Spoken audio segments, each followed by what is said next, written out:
व्याकरण विभाग। शब्द भेद। 1. विकारी शब्द और उनके भेद। 2.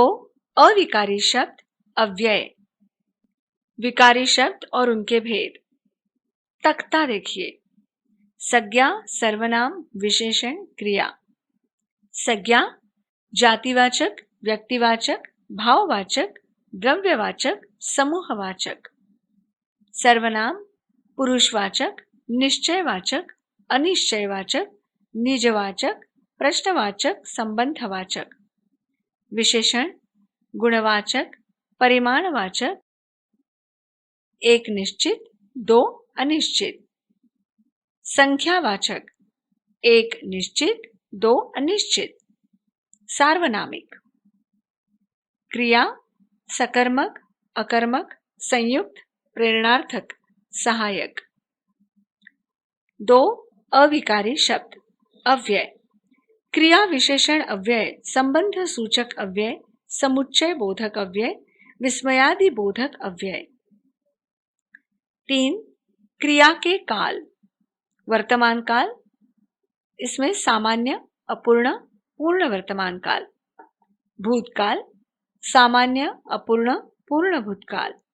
भविष्यकाल, सामान्य, अपूर्ण, पूर्ण भविष्यकाल।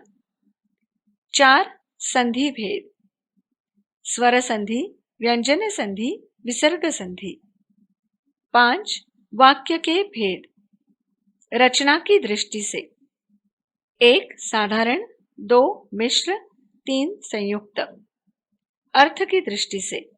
1. विधानार्थक, 2. निषेधार्थक, 3. प्रश्नार्थक, 4. आज्ञार्थक, 5. विस्मयार्थक, 6. संदेश सूचक। 6. मुहावरे। 7. वाक्य शुद्धिकरण। 8. सहायक क्रिया पहचानना। 9. प्रेरणार्थक क्रिया। 10. कारक, कारक, चिन्ह। 11. विराम चिन्ह। शब्द संपदा 5वीं से 9वीं तक। शब्दों के लिंग, वचन, विलोम, पर्यायवाची, शब्द युग्म, अनेक शब्दों के लिए एक शब्द, समोच्चारित मराठी हिंदी शब्द, भिन्नार्थक शब्द, कठिन शब्दों के अर्थ, उपसर्ग प्रत्यय पहचानना, अलग करना, कृदंत, तद्धित बनाना, मूल शब्द करना।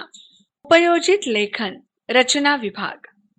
पत्र लेखन अपने विचारों, भावों को शब्दों के द्वारा लिखित रूप में अपेक्षित व्यक्ति तक पहुंचा देने वाला साधन है पत्र। हम सभी पत्र लेखन से परिचित हैं ही।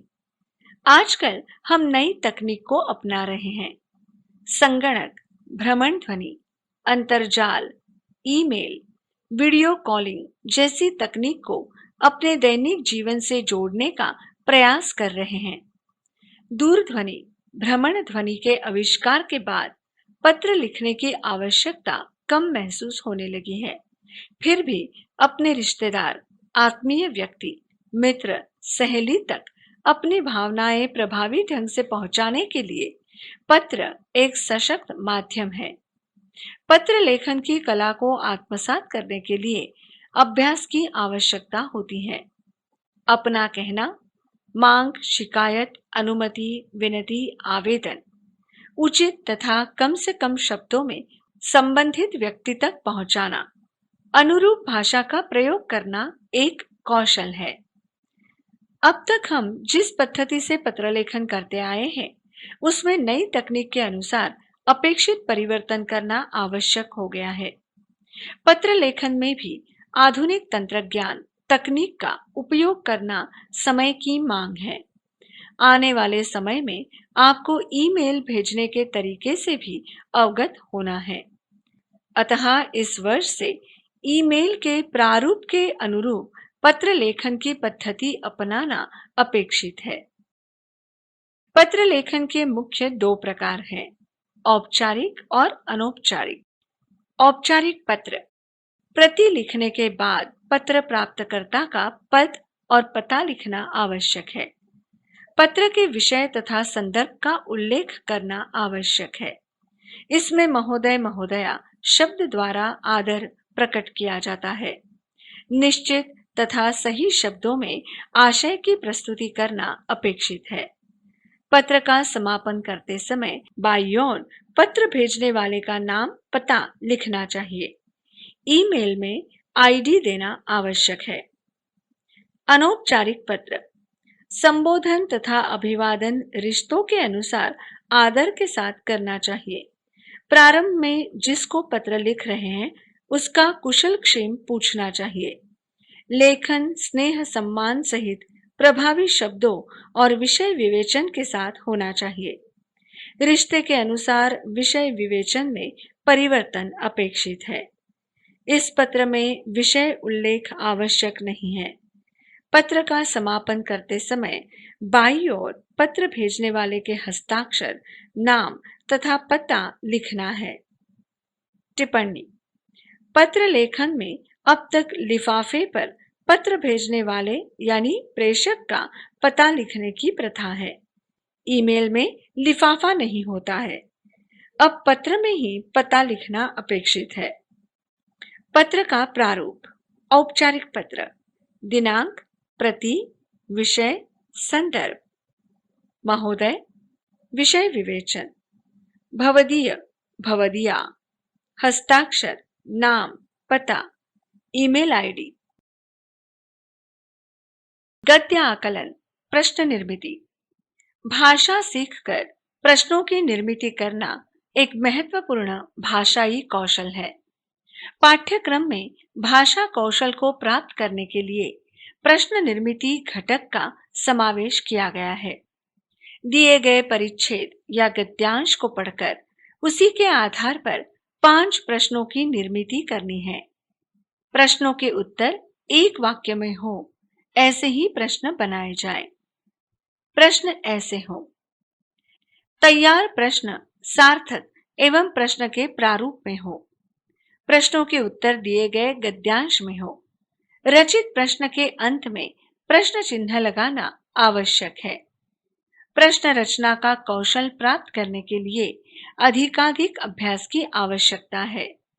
प्रश्न का उत्तर नहीं लिखना है।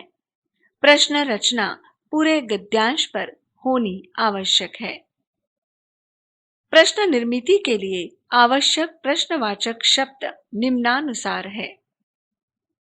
उपयुक्त प्रश्नवाचक शब्द: कितना, किसका, कौन सा, कौन से, कौन सी, कैसे, क्यों, क्या, कहां, कब, कौन। विज्ञापन वर्तमान युग स्पर्धा का है और विज्ञापन इस युग का महत्वपूर्ण अंग है। उत्कृष्ट विज्ञापन पर उत्पाद की बिक्री का आंकड़ा निर्भर करता है। आज संगणक तथा सूचना प्रौद्योगिकी के युग में अंतर्जाल यानी इंटरनेट एवं भ्रमण ध्वनि यानी मोबाइल क्रांति के काल में विज्ञापन का क्षेत्र विस्तृत होता जा रहा है। विज्ञापनों के कारण किसी वस्तु, समारोह, शिविर आदि के बारे में पूरी जानकारी आसानी से समाज तक पहुंच जाती है। लोगों के मन में रुचि निर्माण करना, ध्यान आकर्षित करना विज्ञापन का मुख्य उद्देश्य होता है। विज्ञापन लेखन करते समय निम्न मुद्दों की ओर ध्यान दें। कम से कम शब्दों में अधिकाधिक आशय व्यक्त हो। विज्ञापन की ओर सभी का ध्यान आकर्षित हो। अतः शब्द रचना, भाषा शुद्ध हो। जिसका विज्ञापन करना है उसका नाम स्पष्ट और आकर्षक ढंग से अंकित हो। विषय के अनुरूप रोचक शैली हो। अलंकारिक, काव्यमय, प्रभावी शब्दों का उपयोग करते हुए विज्ञापन अधिक आकर्षक बनाए। ग्राहकों की बदलती रुचि, पसंद, आदत, फैशन एवं आवश्यकताओं का प्रतिबिंब विज्ञापन में परिलक्षित होना चाहिए। विज्ञापन में उत्पादन की गुणवत्ता महत्वपूर्ण होती है, अतः छूट का उल्लेख करना हर समय आवश्यक नहीं है। विज्ञापन में संपर्क स्थल का पता, संपर्क यानी दूरध्वनि, भ्रमण ध्वनि, ईमेल आईडी का स्पष्ट उल्लेख करना आवश्यक है। विज्ञापन केवल पेन से लिखे।